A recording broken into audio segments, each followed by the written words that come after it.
Hello and welcome to the AART Podcast with me, Chris Stafford. My guest this week is the American Trompe l'oeil artist Natalie Featherston, who discovered her love for painting by accident in the early 1990s after moving to New York City to pursue her master's degree in music. And although she enjoyed making music, she wanted to do something more creative and unique, something that was altogether hers. What inspires me, she says, is the creative voice, whimsy, and humor Trompe l'oeil allows the artist to express. Unlike portraits or landscapes, still life doesn't simply exist around us. You have to build the stage for the painting, selecting the color and textures. Natalie, welcome to the AART Podcast. Hi, thank you, Chris. Thanks so much for having me on. Now, does that pretty much sum up where you are with your art? Do you still wake up every day thinking, okay, this is my universe? Yeah, I'm very immersed in it. That is just that I'm like a one-trick pony. That is about all I do is work and paint and think about painting. And yeah, that's yes. Well, the music is also a big piece of you too, or was at least. I mean, you're a cellist. I was a cellist. It's very past tense. Very past tense, is it now? Because you have performed even at places like Carnegie Hall. So it was no small thing. It was a significant part of your life. Oh, no, I was very, very serious about it, well into my 20s. It's now I kind of look back at it. It was a very foundation thing for me. I think it really colored a lot of my adult life and choices that I've made as an adult, because I started playing the cello when I was around 6 years old. I left home when I was 15 to go to performing arts high school. I mean, I was very, very serious about it. I mean, that's what I thought was going to be the career for the rest of my life. That really was a serious and clearly thought out pathway. Then it sounded a lifelong pathway. Potentially could have been. It could have been. And, I moved to New York to do my master's degree and, at music performance at the Manhattan School of Music, and just kind of had an epiphany where I was like, it was in my early 20s. It was all I had ever done was play the cello. I mean, just pretty much. And I was like, wow, you know what? I don't remember choosing this. Like, I remember having success with it and following it because of that. When we have success with something, that's very validating, and we tend to want to follow it, chase that. But I just kind of realized I'd never really made that choice, and that I was looking at spending the rest of my life sitting in an orchestra, which is not bad. And I have a lot of friends that did that are professional musicians. But I was like, wow, maybe I should broaden my horizons and think this over. And I kind of thought, you know what, I'm going to take some time off. I felt very burned out. I'd never really done much besides play the cello. So I just dropped out of my master's program. My parents freaked out. They're like, oh my God, you've moved to New York City. You're doing drugs. It's like that kind of a thing. And I just thought I would take an art class. Like, it was that simple. I went and got a job waiting tables. I'm like, I'm going to take some art classes. That looks interesting to me. And just my whole life pivoted. Where did the musical background come from? Completely me. I mean, I cannot blame this. I know this is the craziest story, but I grew up in the South in North Carolina, and, we were like in grade school, it was very much, they were grooming children for like the band and the orchestra program way down the line. So they would go around to the elementary school and they would, demonstrate different instruments. And I was like, oh, well, I want to play the flute, just like all little girls want to play the flute. Well, they had like 86 flute players and no cellists. And I put cello as my alternate. I'm like, I want to play the flute or the cello. And the band director was like, looked at me, goes, well, let me see your teeth. And I'm like, and he's like, oh no, you're going to have braces. You should play the cello, because there were no cellists. So, like, completely by default, but I mean, I did love the cello. I mean, it's a beautiful instrument. It's very resonant. It's very low. It mimics the human voice and its range. It was a beautiful instrument. But yeah, I kind of like defaulted into that. That's so interesting, their selection process too. I think I was a little scared. It was a little biased. I don't think that was like completely above board, but yeah. So you started very young, you said, at 6 years old. So what were your parents thinking then? Were they guiding you down there, or did that? No, I mean, they did not have, my mother played piano when she was a little girl, but like no one was a musician. No one was an artist. They were always very encouraging of me doing that. And I think like they kind of recognized even when I was little, I was a little outside the box in my family.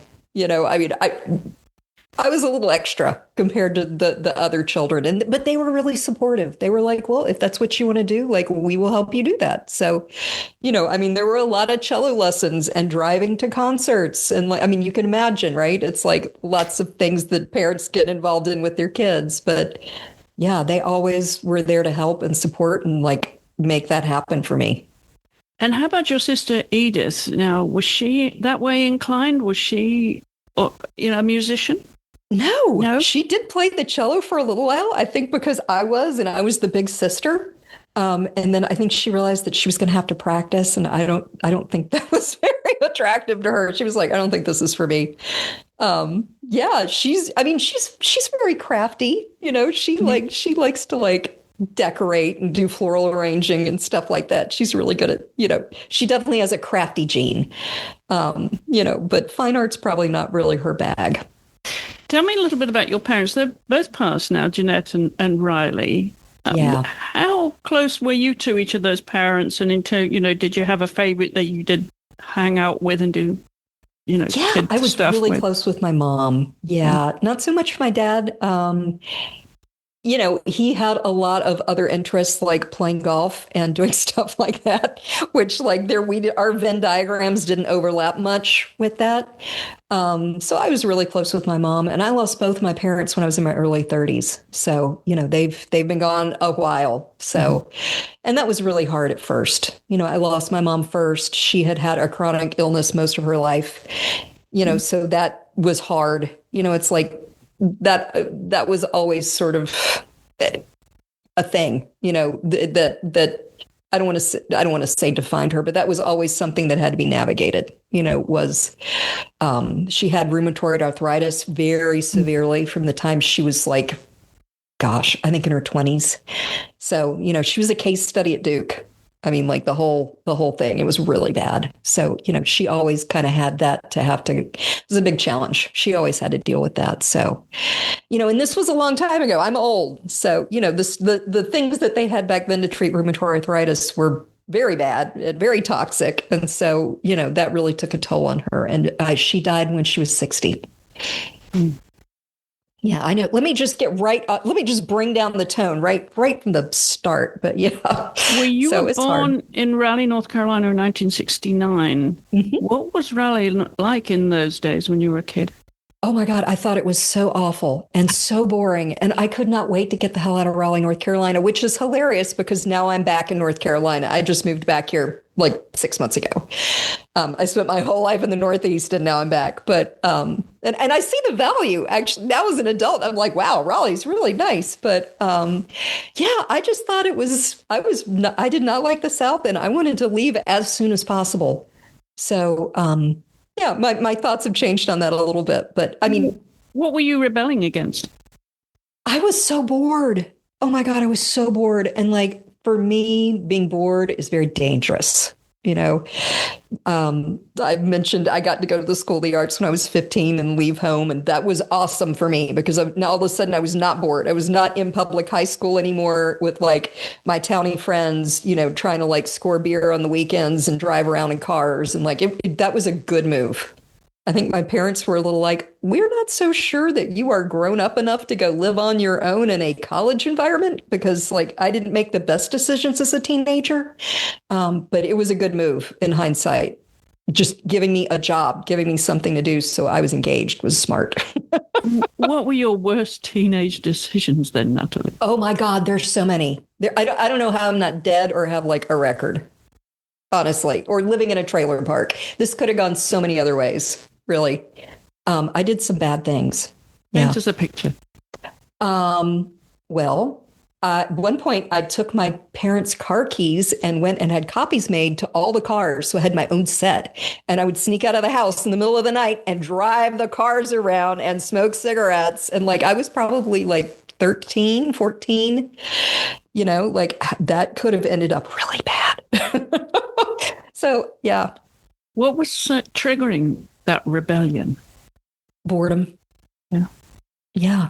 I mean, I think I just, I didn't love, I think like I loved being surrounded by art and artsy people and culture. And even at a very young age, it felt kind of stifling to me a little bit being in the South. It's just kind of like the politics and the religion. And even when I was a little kid, I'm like, I don't think this is a good fit for me. So, yeah, I think it was a lot of that kind of stuff. Yes, it's a certain culture, isn't it, down there? And religion does play a big part of it. Where did it fit into your life? Well, my parents were very Christian, very kind of like, I wouldn't say fundamentalist, but very church going, very, very much towed that line. And I think that was also another point of rebellion for me as a kid. As an adult, I can look at that and I can see the role that religion plays in people's lives and why they embrace that and how they can grow from that. And I have a totally different perspective, but I think when I was a kid, I was like, ugh, this is not for me. So, yeah. Were you made to go to church? Yes. Yes, I was. So that was another thing that I didn't have to do once I left home. I didn't have to do that either. Did that include singing in the choir? I did sing in the choir, I think. Well, I used to play with the choir. Like they would would play along. I remember playing before the services, playing like Bach's, cello suites and that kind of thing. Like I did get drug out on stage quite a bit now that I think back. And I always had to play like, during Easter and Christmas, you're playing like Handel's Messiah, you're playing the Requiems, you're doing the Hallelujah chorus, like a lot of like very, I did a lot of that. But I would not paint myself as like a preacher's kid, church going kid at all. I mean, it was sort of just something I got drugged to. Yeah. Were you playing pranks whilst you were in the choir? No. I mean, I behaved pretty much. I didn't do anything like that clever. I think if I got drug, I went. Was this on your own or with your sister Edith? Gosh, I don't remember. I don't think Edith did any of that. I don't know if Edith sang in the choir or not. I'll have to check. I will check back. I'll circle back on that. I don't know the answer to that one. The music, then, obviously, you were spending a lot of time practicing too with the cello. But what else were you doing? Were you into sports or other arts in school? No, not really. I mean, like I enjoyed painting or like drawing and doing stuff like that. I mean, I always did. And I think I took some art lessons at like the mall. I think I kind of remember that briefly. But yeah, I was pretty focused on playing the cello. Because, as a little kid, you're taking lessons, you're playing in lots of orchestras, you're doing concerts, you're always practicing for the next show, the next thing that you have going. So it can be very busy, very encompassing. And you mentioned to me that you didn't really have any artists in the family necessarily. You seem to be a pioneer both of the music and the arts, but your grandmother had a hand in some artwork you discovered. I found an old painting of hers, or that she signed, ? We don't know. I don't even know where it turned up. I think she had died and my father went out to collect some of her belongings. I don't know where it came from. She signed it. It was a small sort of imaginative landscape. And the really funny thing is it was old. I mean, it looks like maybe it was painted in the 50s or the 60s. And the back of it was that old paper and somebody put masking tape on it. And in my work, I do trompe. And one thing that I love to paint are inversos. I just finished one this week where you paint the back of the canvas. Like that's the painting. The joke is that it's turned to the wall. Which is very, very old. They've been doing those for hundreds of years. I didn't come up with that. That's a very classic theme. But I've used that painting of hers for several paintings where I've actually flipped it around and painted the back of it. Because it has like the perfect old yellow masking tape. It's amazing. So like I look at it all the time. It is wrapped in bubble wrap in its own special box to preserve it. So yeah, we're still communing that way. But as far as I know, that is the only artist in the family. I mean, my dad liked to whittle or carve wood, that kind of stuff. But I don't think anybody would say that I come from a long line of artists, or that anybody thought that was a good idea. So, yeah. Was your mother into things like knitting and sewing and being crafty in the house? She did knit. She knit. She used to love to knit, and she would make Christmas ornaments, things like that. Her arthritis got to the point where she couldn't really do that anymore. But she did enjoy doing that. Yeah, I remember her knitting. I remember her trying to teach me how to knit. It doesn't sound as if you're doing that now. I am not knitting. But, it's weird. I used to love to do embroidery when I was a little kid.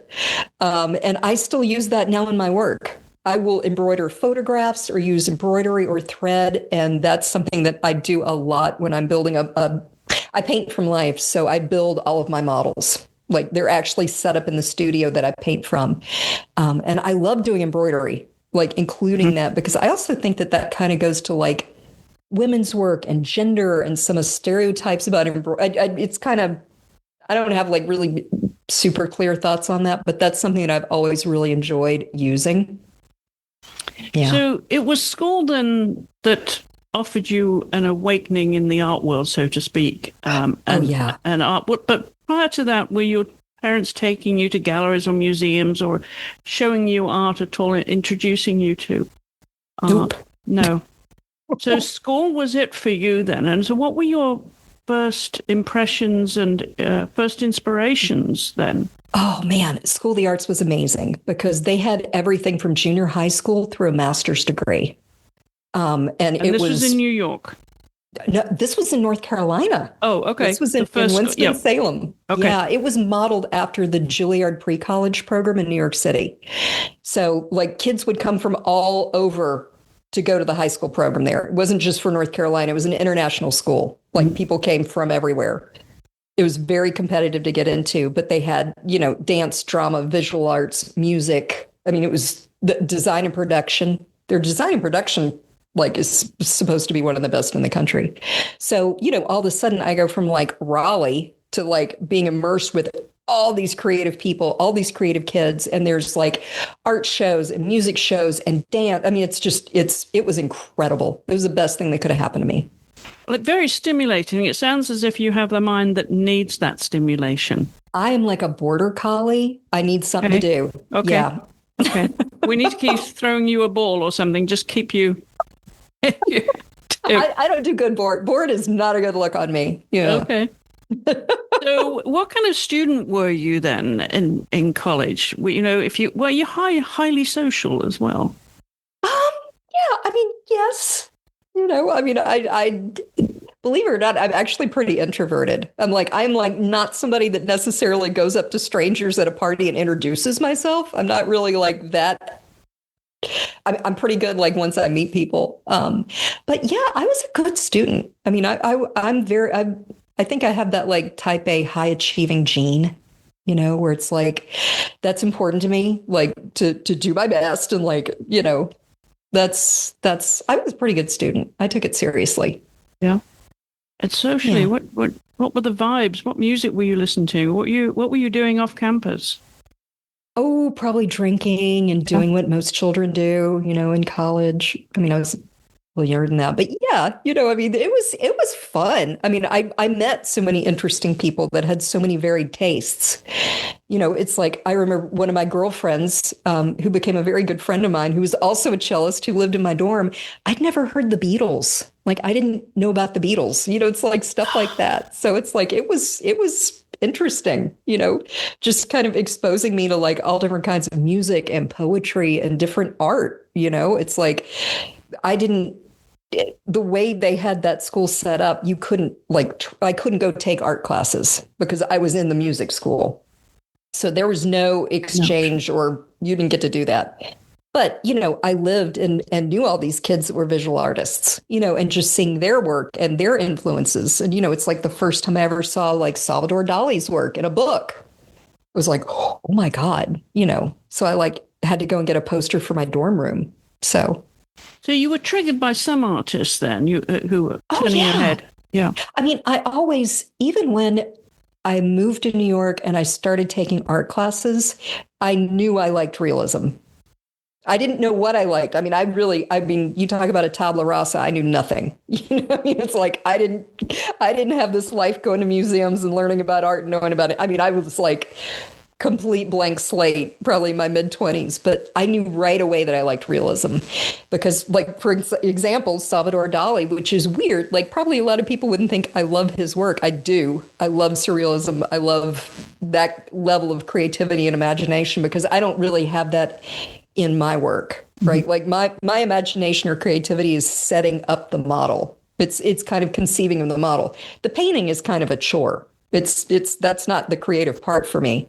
So when I look at somebody that can do surrealism, somebody that can just make that up out of their heads, that's amazing to me. But early on, I had seen a basket of bread that he had painted, which it had to do with the giant painting he did of Christ in perspective, which is amazing. And I actually got to see both of those paintings at his museum in Spain 2 years ago. Yeah, which was incredible. Getting to see that that basket of bread was like a full circle experience for me. But even then I was like, yeah, that's what I want to paint. Like, I like that realism. So that was really influential then. That was the foundation, would you say, to your artistic journey? I think so, because like even going to like the first trips I made to the Met, and I'm in the American wing and I saw like William Harnet's work, who is like the OG of American trompe-l'oeil painting, like from like around 1880, 1890. He's amazing. He's like the old violin hanging on the wall, that guy, but seeing that for the first time, I was like, oh my God, like how can a person do that? It's like, I had no idea, and then you start seeing like the Dutch masters and you see all of that just incredible high level realism. And to me, it just seemed like I couldn't believe like a person could do that. So it sounds as if it was the male artists then, the masters. It was all men that were inspiring you. Well, because like, that's funny because, I had to come up with a list of my favorite female artists and come to find out there were a lot of women that were also painting at a very high level, but you don't really hear about them. It's that's a problem for me. And like my list of famous artists are like, you look at somebody like Audrey Flack, who I actually got to meet. She was a huge inspiration for me. Because she was like back in the 70s in New York City, it's like this sausage party of men doing photorealism. And then there's Audrey Flack, who was pivotal in really starting that movement. I loved her work. I got to see some of her work at the Mizell Gallery. She had a solo show there back in the 90s. And a man that I was studying with was friends with her. And I got to go to the opening and meet her in person. I even got her to sign my Audrey Flack book, which was a big deal. So she was really inspirational. Or you look at somebody like Rachel Roish. I just went to Boston to see her retrospective. She's amazing. She painted until she was something like 85 years old. She was, as far as the Dutch flower painters, I mean, she's one of the top three, like her, Van Huysum, de Heem. At the time, she was like a rock star. She had 11 children, I mean, it's just like, I don't know how you had 11 children painted and lived to be that age, in the 1700s. I'm like, that's a good trick. That's a really good trick. Yeah. But, it turns out women are there. They absolutely are. Don't hear about them. And that's why we're here today. Yeah. Because with this podcast. I think like we need to talk about that more. Like we should be talking more about Audrey Flack because she made a huge contribution to realism in the arts. Yeah. So many of them did, without the benefit of social media and free marketing and all the rest of it. Yeah. And they are very much in the shadows, which is why today we hope to bring you all out from the shadows. I'm curious what then being a woman in the arts means to you.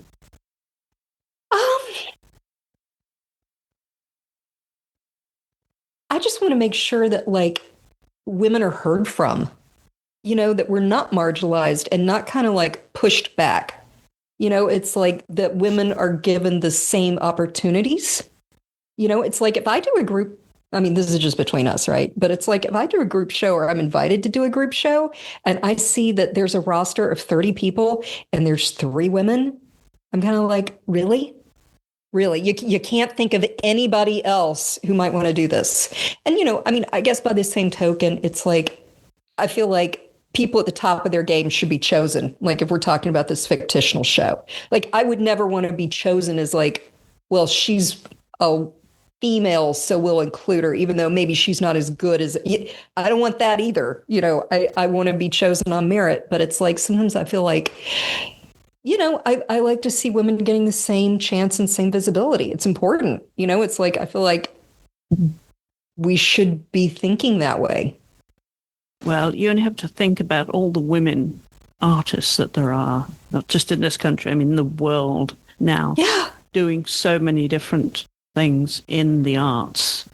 It's mind-blowing, and it's important that they are elevated. All of you are elevated. But let's go back to school, because you went then from North Carolina to the big city, to the Big Apple. What prompted that decision as to where you would go next? Well, I really wanted to go to school in Boston. Close. Boston was where I wanted to be. I did not want to be in New York City. I was scared to death to move to New York City. And there was a cellist there that I really wanted to study with. And he only took, I think, 3 students a year because he had a huge concert schedule. And I think I must have played for him 5 or 6 different times. I'd fly to Boston, or I'd meet him in New York and I'd play for him. And he kept telling me, he's like, "You're great. You're great." He's like, "I wish I could take you as a student, but I just don't have time or room." And finally, he was like, "You have a lot of pluck. You're going to go far. Quit following me around, and I can't take you. We're done." And so I ended up getting a full scholarship to Manhattan School of Music. And so that made that choice. I'm like, well, I guess I'm going to New York. Sounds like you were the border collie nipping at his ankles. Yeah, probably. I'm sure he's like, what is wrong with this girl? Like, why is she following me around? So that's how I ended. That's how that choice was made for me. And how did that feel once you settled in? I loved it. I mean, it was a little scary at first. It was a little intimidating, and I lived in a really sketchy neighborhood and didn't have any money, and had that kind of thing. I mean, it had its own challenges, but I loved New York. It's like, God, everything you could possibly want is there. And this was back in the 90s, and there were amazing art supply stores. I could go down to Pearl Paint, which was like 5 stories, and then there are like 3 more outbuildings. It was incredible. It's like just kind of that level of saturation, or being able, for a while, I lived on the Upper West Side, and I could walk through Central Park to the Met. And I went like every day. Wow. I would sketch. I would walk through the park. I would go to the Met. I had a membership, so I could just walk in anytime I wanted. And that's incredible to have that kind of experience. You were the kid in the candy store, weren't you? Oh, yeah. Yeah. And I mean, and I studied everywhere in New York, like everywhere. It's like, God, literally, I think every art school there except Pratt, because that was an actual college and you had to have a portfolio. But if they would let me in, I would go and take classes there. So it was incredible. How was your portfolio shaping up there by now? I kind of had a weird experience where I did a lot of drawing. Like I felt a little overwhelmed by painting because I didn't know what I was doing. And remember too, I'm old. This was before the internet. I couldn't just jump online and like go watch a video on YouTube about how to paint, or these are the paints it's like, I don't know. There was a little bit of a mystery there. So I did a lot of drawing. I did a lot of life working from the model, all that kind of stuff. I was a little intimidated by paint, and I didn't really start painting until I studied with my last teacher. So I did a lot of cast drawing and very academic stuff, but not so much the painting until I started studying with Michael Aviano. Tell us about that. Yeah, that was amazing. So I'd studied with all these different places and people, and met all these people. And I've done cast drawing, which I highly recommend. That's a great idea. It's doing a big charcoal drawing of a white cast with sort of a dark background. So you learn values in drawing and modeling and form and all those things. This was a 6-year apprenticeship with him. So you were seriously committed. Yeah. And I had to talk my way in. Michael was like, people would talk about Michael, but nobody really knew him. Like I would meet people and they were like, oh, there's this guy on the Upper West Side of Manhattan. He's kind of reclusive. He only takes like 6 students. You sit in his living room and draw. And I was like, what the hell is this? This sounds weird. But everybody that I talked to, they're like, oh, he's amazing. Like he's literally like this like painting guru. He knows everything. And eventually I ended up meeting a guy who was taking classes with him. So, and I, this is horrible to say, but Michael loved classical music. And so I went up there and I was like, I just played all my cello cards. I'm like, look, I used to be a cellist. I don't have much of a portfolio. I'm trying to learn how to draw. And I think he felt sorry for me because he's like, well, I love cello. And, clearly you've tried to make this big pivot in your life. So I'm going to take pity on you and I'm going to let you have one class. Did you take your cello with you? I did not, but I wore one of my big cello dresses, like one of those big Laura Ashley numbers. Michael was very gay. This wasn't any kind of weird. I just want to make that clear in case somebody's like, ooh, subtext is kind of gross. Was not like that at all. So yeah, he gave me one class and I was able to gradually work up into having a full-time roster with him. And he taught me everything I knew about painting. And he also taught Munsell color theory. He had been trained by a very famous artist named Frank J. Riley, who had taught at the Art Students League during the 40s and 50s, who had taken, the Munsell palette and sort of made it a very practical teaching tool for color theory for artists. So Michael taught Munsell. So I grew up learning that. And that was really my first painting experience was with Michael. Was that after or before that you spent time with James Child then? This was right after. I was sort of with James and Michael sort of right at the same time. I was with James, and as that was winding down, somebody came to study with James who was also studying with Michael. So I was able to just kind of hop over because at that point I'd done a lot of cast drawing and I was like, I think I got to move on. So, and Michael's program was very step by step. There was a whole curriculum and you had to do each exercise before you could move on to the next. And it was all very, very, very, very structured. So presumably this was in daylight hours because you mentioned that you were also waiting tables too. Mm-hmm. Michael would only teach on Fridays and Saturdays and it was all day, but 2 days a week. That was it. So the rest of the week, I'm waiting tables, I'm doing whatever I'm doing. I was able to kind of work out a deal at the restaurant where I didn't have to work on Fridays and Saturdays, so I could go and study with him. We had an artist on the show recently who suggested that everyone should wait tables in their life. Harvard Business School came up with this. This is the way I remember it. There was a guy who was like a headhunter who had gone to Harvard, a big muckety-muck business guy. And he said that somebody who had waited tables learned more life skills and was a better thinker on their feet because they could handle pressure, they could organize, they could multitask. And that when he interviewed people for these like Fortune 500 jobs, and also you learn about, working with the public and not being a jerk. And it's like, if you had to bust tables, you had to deal with some probably difficult situations, We're also dealing with different people and personalities and knowing that customer relations were key. You couldn't just, go off script and, might get fired. So important character development, I would thought. I think so. Yeah. I think it you learn a lot doing that, working with just so many skills come out of that. But the way I remember it is he said that was always something that he asked people and he would much rather hire somebody who had that experience than someone who didn't. That's interesting. Yeah. But meanwhile, you were dreaming, and you were going to bed dreaming of what you were going to be when you grow up, right? Oh, yeah. What were those dreams looking like?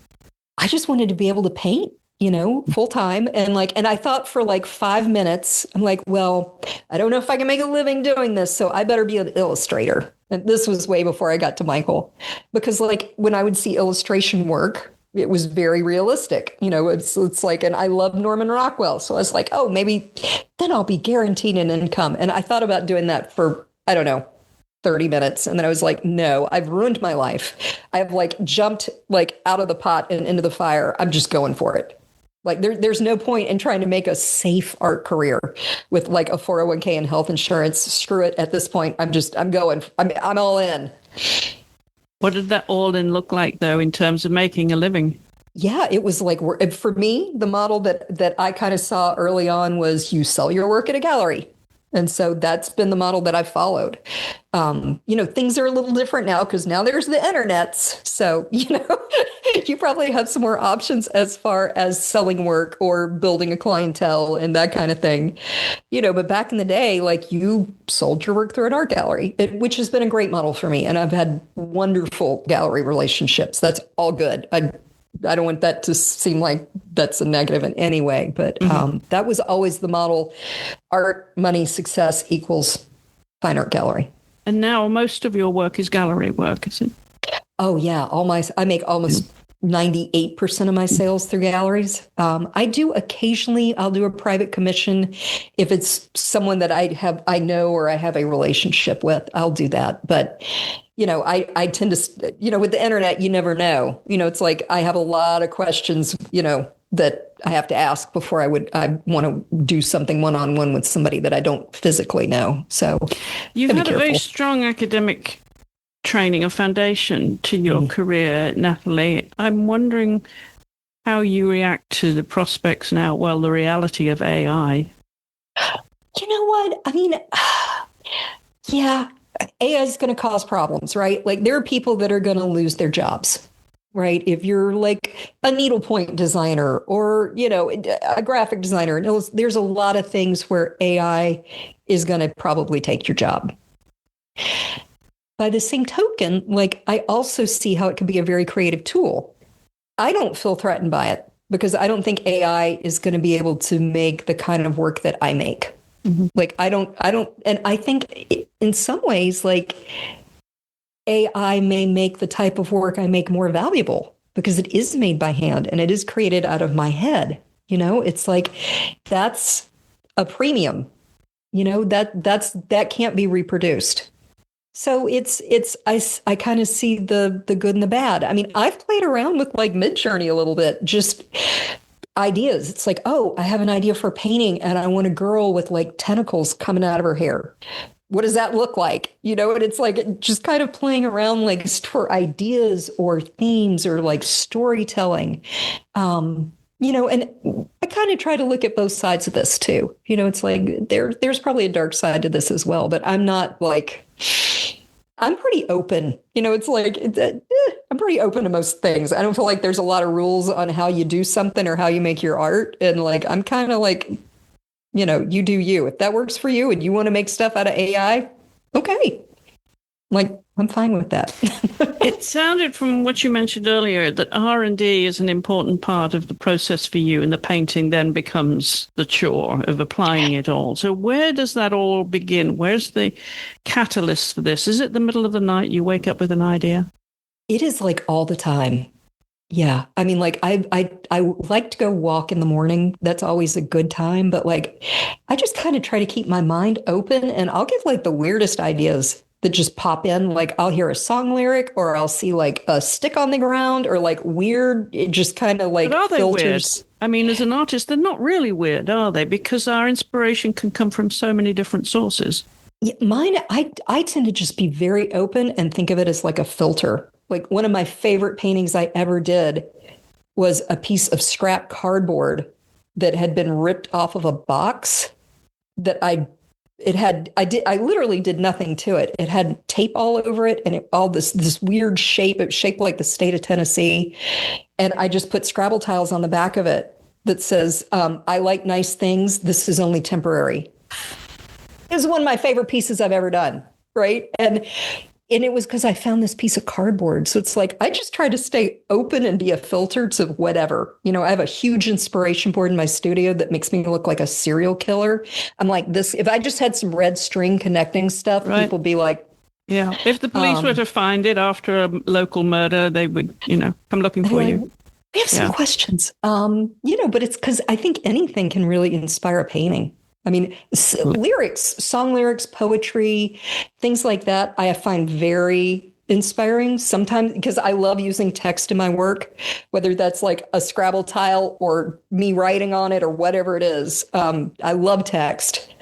And so that's always like, I actually just this week have been working. I have a solo show coming up in the fall. And so I've been like culling ideas into a folder to kind of like, and I was surprised this week. I'm trying to do something that's a little more still lifey, kind of more Dutch still lifey this year. And, but I was shocked how much text is in that folder. I was like, that's a lot of text. Well, are you a writer or a reader or both? I love to read. Yeah, that's probably like one of those things that I do to just unwind a little bit. Yeah, so I'm not a writer. Your time. The reading is your time. I like to read. Yeah, I find reading is really a great way to kind of turn off a little bit. Yeah. What would we find on your nightstand? Oh gosh, I tend to read a lot of fiction. I love sci-fi. I love fantasy. Yeah. I do not read nonfiction ever. Like, don't give me any nonfiction. I don't want it. I was in a book group for a while, and they're like, "We're going to read Team of Rivals," and I'm like, "I'm not doing that." So yeah, because I want to be entertained. Okay. I want to be entertained. I've read Harry Potter probably 78 times. Yeah, I love Harry Potter. So, but things like that, I find that really fun. Yeah. Let me introduce you to someone who has never read Harry Potter. And someone said to me, I'm probably the only person in the first world that has not read it. But are you culturally familiar with Harry Potter? Culturally, of course, yes. You know the story. Of course. But have I read the books and seen the film? No, I haven't. But someone did say to you, who was a fan, said, I really envy you the first time you do read it. So now the pressure is on, because I'm complete opposite to you, Natalie. I read mostly nonfiction because I like to learn something when I'm reading. So that you want to be educated. Yeah, I tried maybe trying to catch up here a little bit. I think you're gonna love those books, and I do. I love those. They're like kind of imprinted on me. So it comes to music. You did send me a playlist. It's really eclectical. There's a wide variety. I'm wondering if we were in the car and did some car karaoke, would you sing? And what would you sing? Oh yeah. Yeah. Oh yeah. I'll sing badly, but. That has been a new thing for me. I gotta be honest about that. I used to be like Taylor Swift. I mean, I grew up like 90s. I'm like a Gen X, Nirvana, Doc Martin. I was like, I don't know about Taylor Swift. Like, I don't get it. And my best friend has 3 teenage girls who are like huge Taylor Swift fans, of course, and they went to the Eras tour and all that. And like, I guess she's just started crossing my radar more and more. And I would read all this great stuff about her. How smart she was, and what a great businesswoman, and how she took care of the people and the more I read about her, I'm like, she sounds like just an awesome human being. And maybe I should listen to some of her music. And so I have a Spotify account. And a couple of years ago, I started listening to it. And at one point, I listened to every single album, every album in order on Spotify. It took 15 hours.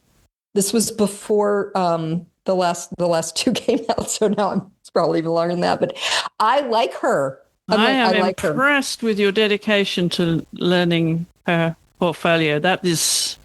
I like her a lot. I have a lot of respect for Taylor. Yep, I'm with fan. you. I have a lot of respect for her as a businesswoman. Yeah, yep. Totally. Thanks to Cami Mendlick, who's going to get a shout out here on the show because she was a recent guest. I have joined the Brandy Carlisle party. Yeah, I have read a little bit about her too. I'm also very interested in her. Yeah, I like her a lot too. Talking about likes and dislikes then, how about pieces of art that, let's say you could only have one piece of art from an artist whose work you admire. What would that be and where would you hang it? You know what? I think I've really had the Dutch masters on my brain lately. Like I just have been very immersed in that. So I'm going to say there's a Deheem floral still life. that's at the National Gallery that I would pick. And full disclosure, I did just put a giant wall mural of it up in my guest room.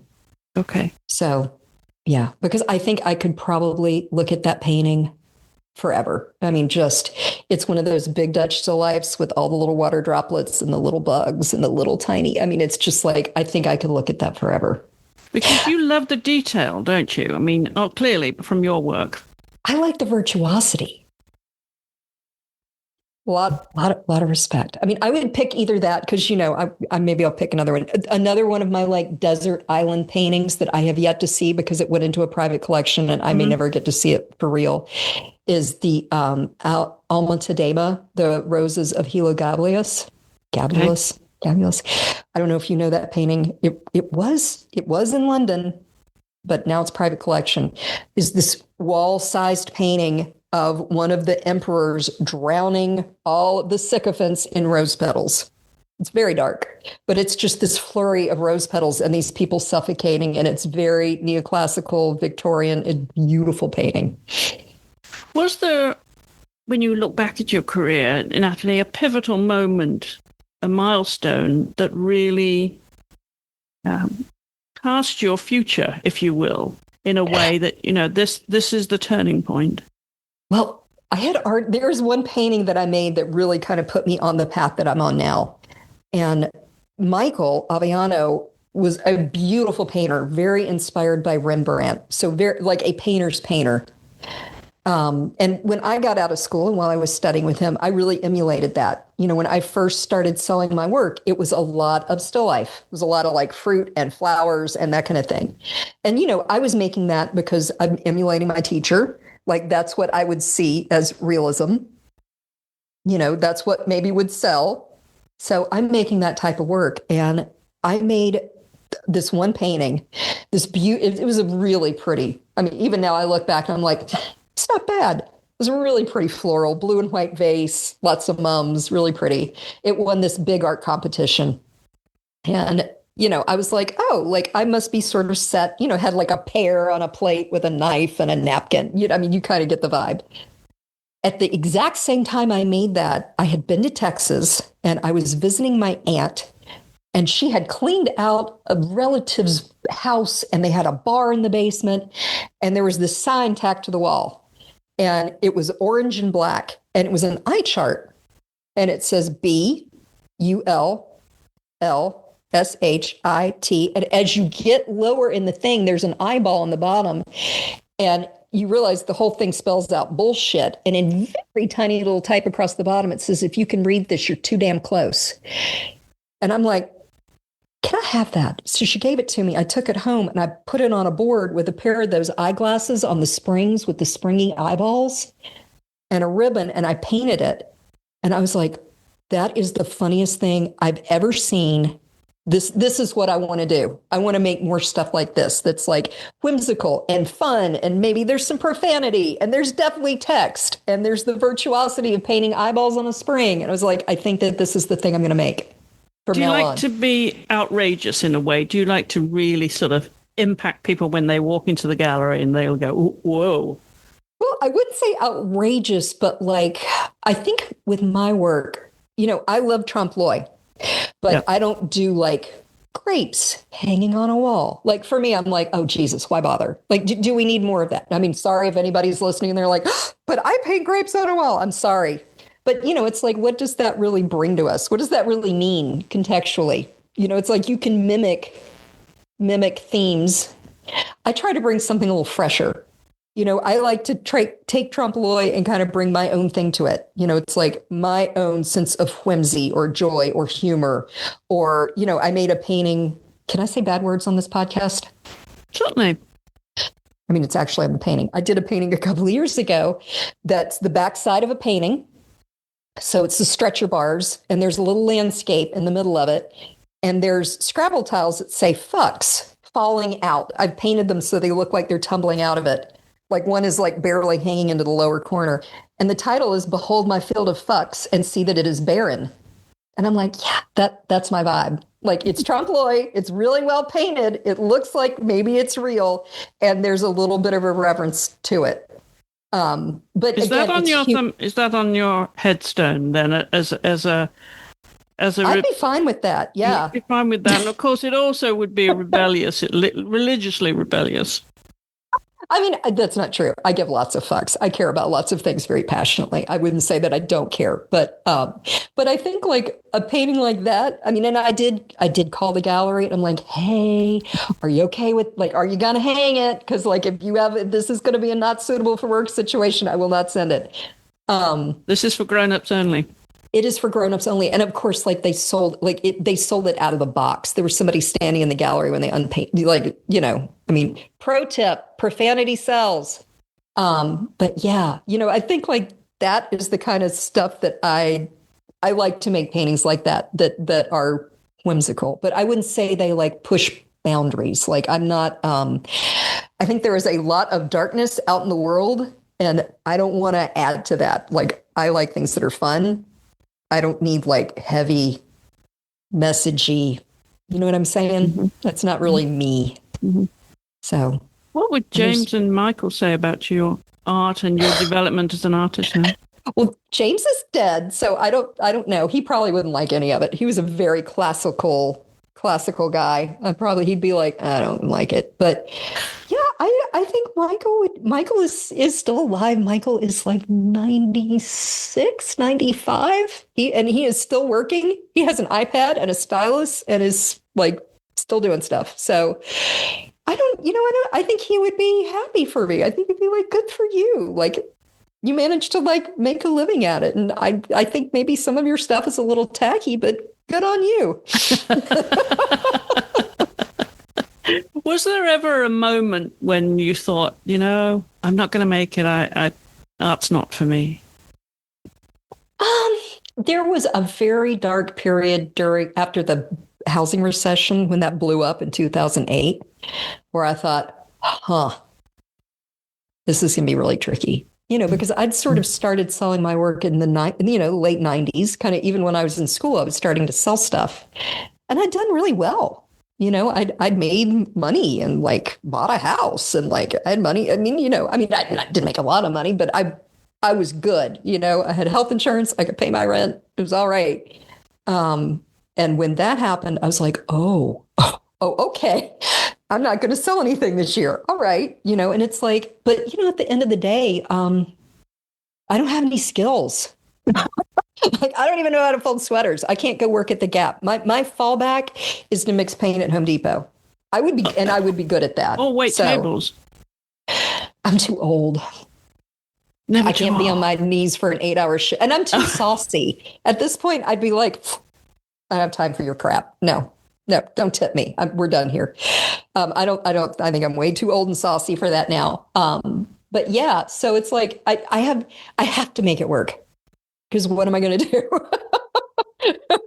At this point, like, I'm not going back to school. So, yeah, I think like just kind of having your back against the wall. But yeah, that was a dark period, and, where it's just like you kind of realize the economic uncertainty of Absolutely. Being self-employed and making something that is a luxury item that people do not need to have. What would your parents say about how you developed as an artist? I think they'd be so happy. Yeah. I had already had some successes by the time my dad died. I already had a very solid gallery representation and career. But I think they'd be really happy. I think they'd be happy that I'm doing what I wanted to do. That like it all kind of worked out. So, and I think like if I were to go, I think 20-year-old me would be like, oh, wow. Where it's like, where I'm like, am I really going to be able to like learn how to draw and paint to like where I am now? I think 20-year-old me would be very, very impressed. Like, oh, it worked out. It's all good. Well, often family is a good reality check. And I'm wondering what your sister Edith says about your work. Oh, she loves my work. She has to say that. But no, she's is she a collector? Happy. She has a bunch of my paintings. She does. She has a very personal piece I made after our mother died. She's got that, and then she's got some other things. And if I make something she really loves, I have a series that I do of toast paintings, which are kind of like icons on toast, or the icons I want to see on toast. So not Jesus, But like the last one I did was Dolly Parton, which, yeah, give me that on a piece of toast. It's really cute. And she's like, I really love that. I want to hang that above my toilet in my powder room. And so I'll make her prints. I'm like, here you go. Here's Dolly. Yeah, I think she's really happy for me. And one of the reasons that I just moved back to North Carolina is she's here. So she's up in Asheville. So I see her like at least once a month. We get together. She comes to town. So it's fun. Well, we come to the fun part of the show now, haven't we? When the fun part. Yeah, when I get to ask you about your dinner party guests and who you would invite. Yeah. You've been thinking about. Yes. And I was warned to be prepared for this question. This is not off the cuff. And it's hard. The dinner party question's hard because I could imagine so many and because it's also going to be what's going to be a good dinner party. It's not just 6 people I want to talk to. It's got to be, how's that interaction going to go? And we did talk on the phone prior to this, and you did let me know that I could have it catered. So I'm having this catered. You are, so my question then, Natalie, is do you enjoy cooking? Are you a chef? I mean, if it wasn't such a large and important dinner party, do you enjoy cooking? If it were not a large and important dinner party, I love cooking. Like, I really do. And I love having people like come over and just like sit at the kitchen island and like make food and hang out and have a glass of wine. That's one of my supper favorite. Rather than a formal dinner. That's me. Right. Because I know you have a dining room now, so you're prepared for this. But for this would be different because I'm going to have this catered because I want to be able to focus on my guests. I do not want to be like worrying about like, did I get the souffle out of the oven and did the beef Wellington like fried or crisp? I don't want to do that. So this is not a kitchen supper then. This is a formal dining room. This would be formal dining room. Okay. Yes. This would be formal dining. I would get this catered. I would get like some incredible sushi and sake flights to be paired with that. And we would go full on Asian. So, because I think that would be fun because like you don't have to worry about eating everything right away. You can kind of eat when you want and kind of select the things you want and do little courses and lots of sake pairings. So I think that would be super elegant. So I kind of went through my list and there are people that I think would be a fun group. And there are also people that were inspirational to me. So I definitely would invite Stephen King. I love Stephen King's books. I think he's incredibly brilliant and creative and a very hard worker. And he wrote a book called On Writing. I don't know if you've read this book, but it's about the creative process. And I think everybody should read it. So it's not about painting, but it's very much about painting. So I think Stephen King, amazing. And he's been through a lot. You know, I mean, he got like run over by a truck a couple of years ago and almost died. So he's had a very wide range of experiences. I think he'd be great. Michelle Obama. Not Barack, because, you know, I kind of feel like that was the power behind the throne. I mean, I love Barack Obama, but I think Michelle would be a lot more fun dinner guest. I think she's just funnier and sharper. And I think she would be a delight. And she's a great dresser. So like, I think she would have some incredible stories to tell. And I feel like she was as much a player in that administration as he was. So I don't feel like I'm missing anything. So definitely her. I'm going to get Frida Kahlo, of course, because I didn't know that much about her. And I know you're thinking, really? I mean, like I knew about her, but I didn't like know about her. And I listened to like a 27-part podcast. I don't know if you've ever listened to Art Hole's podcast. But she would be right up your boulevard, wouldn't she? She is. But I didn't know any of this stuff about her until I listened to this podcast because it really is a deep dive really into sort of it made it. I was able to connect with her on a level I don't think I would have just reading a book or art history. It just made her so much more personal to me and her story, and just absolutely I would have her there because I think she's a brilliant creative mind, and she was a heavy drinker and just sounds like a lot of fun. I think she might even bring a monkey. I think it'd be good. Bring the monkey.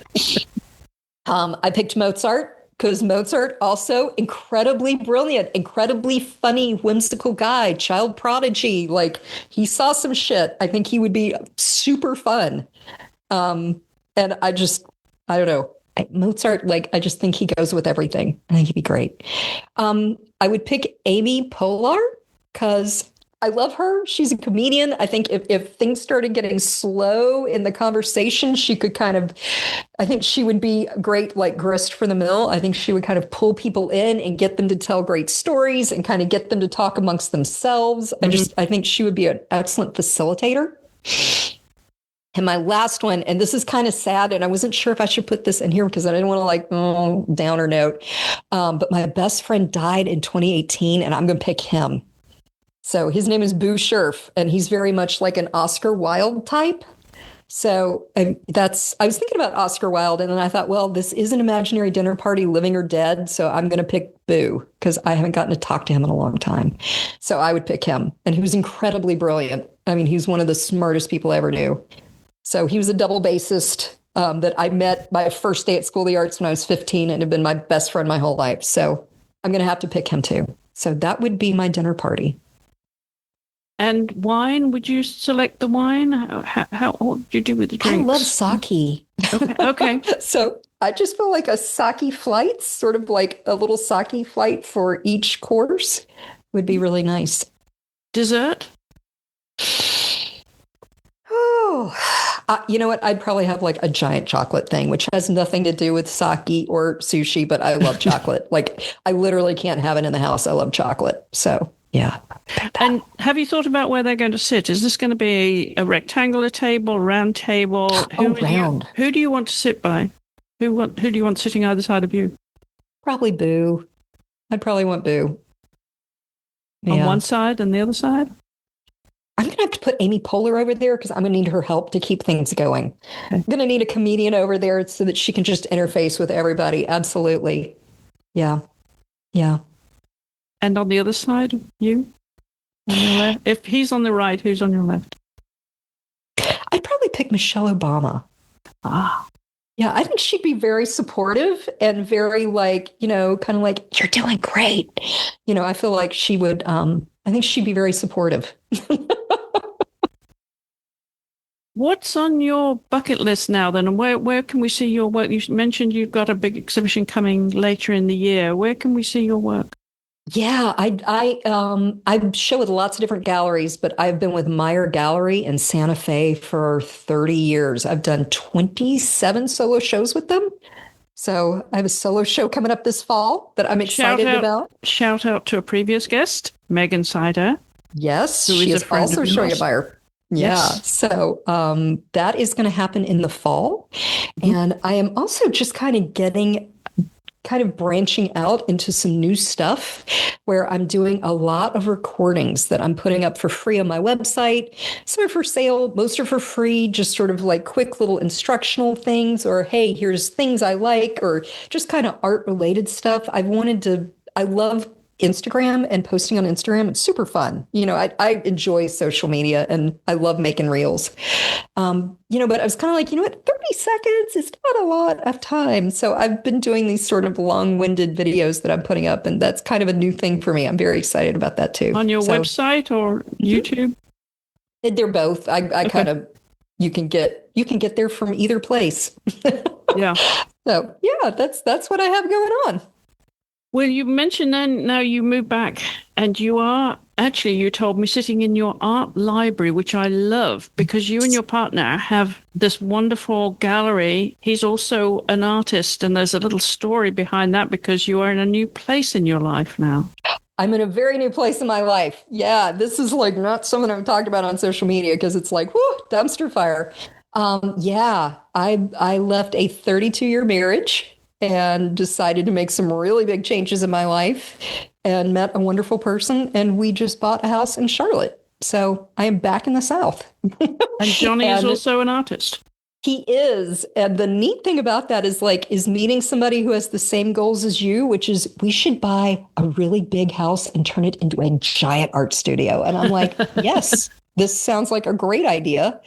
So yeah, we did that. We found this really awesome house. It's a little north of Charlotte, and it has just a tremendous amount of studio space. We took the media room, which was on the second floor, which is about 600 square feet, and that's the main studio.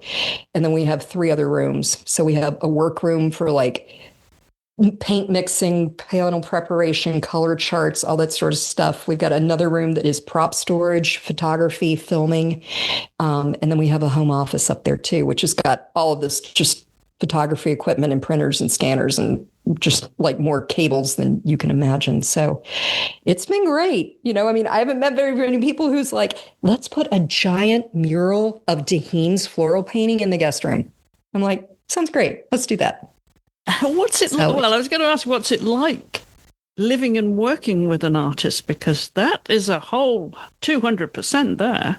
Yeah, you know what? I got to tell you, like back in the day, I was like, I am not going to get involved with another painter, right? Like there's only room for one painter in this family. That's a horrible idea, because it's like, I think there could always be a little like jealousy or it seemed like a very complicated. It seemed like a complicated dynamic. And the great thing about Johnny is that he's loves to draw and paint. He loves the Dutch master stuff and Rubens pretty much exclusively, whereas I tend to like more modern. We like the same things, but we also have very different interests. He loves to paint, but he has no interest in showing his work or working with the gallery. He just loves to paint for painting's sake. So he had a wonderful career as a electrical engineer and lighting designer. So, he brings all this stuff to the table. And, when I met him, he also uses Munsell color theory. So I was like, wow, so we have a lot of Venn diagram overlap, but we also have a lot of things that are very separate. So, yeah, it's cool. It's kind of like the best of both worlds. It sounds like you've arrived at a place where you're most comfortable now and the energy is good in every direction.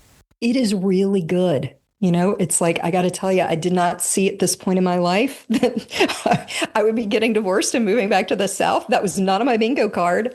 But now that it's here, I'm like, yeah, that was good. That was a good change. That was good.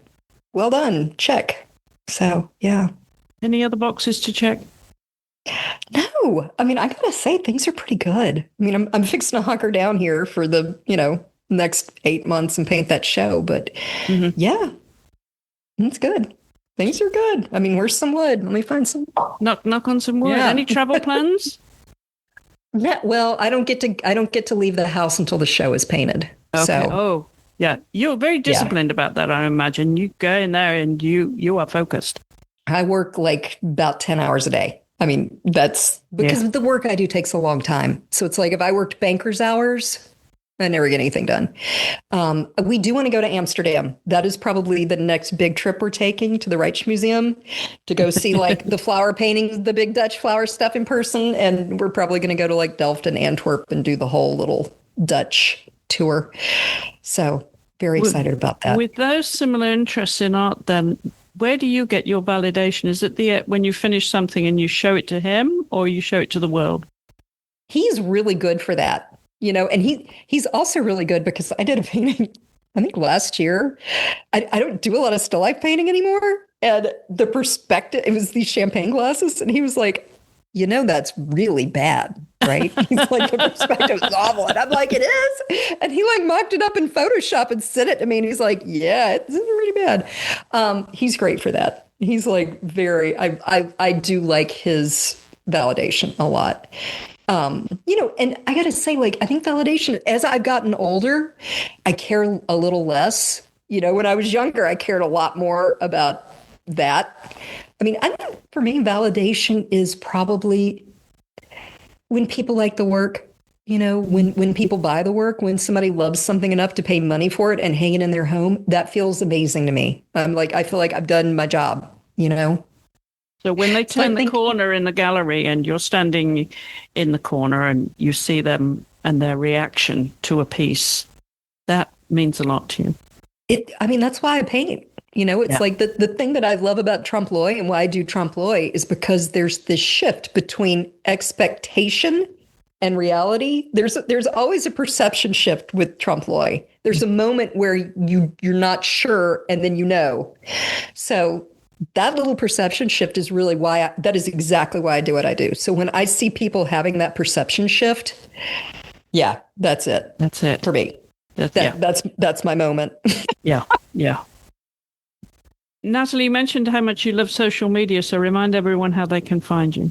Oh, yeah. Like, go find me. I'm in Featherston _fine_art, or you can just put Natalie Featherston in there. It should pop up. And I have a website, which is nataliefeatherston.com. And I just redid that. So there's all kinds of like fun stuff on there. There's like free videos and PDFs and silly stuff. And yeah, so. And on YouTube? Yeah, I'm also. I don't, my YouTube thing is so new because I've never really put videos up there. I don't remember my handle, but I think you can. I think I'm in Featherston Fine Art I'm Natalie Featherston Fine Art on there. Okay. Yeah, but if you go to my website, it all links up. And we'll put those links in the show notes as well, yeah, Natalie. Cool. So. And of course, you can find us on social media at The Art Podcast. Don't forget the 2 A's. You can also reach us via email at theartpodcast@gmail.com. And if you're listening on Apple Podcasts, don't forget to leave us a 5-star rating and review, because that helps others find the show, because it elevates our profile there. And there are so many thousands of podcasts to listen to. We appreciate you taking time to listen to The Art Podcast. And my thanks again to Natalie Featherston for joining us this week. Natalie, thank you so much. It's been fun to get to know you. Yeah, thank you so much for inviting me. Like, I love having a captive audience to talk about myself for an hour. So thank you. It's been really fun getting to meet you. So thanks, Chris. Thank you, Natalie.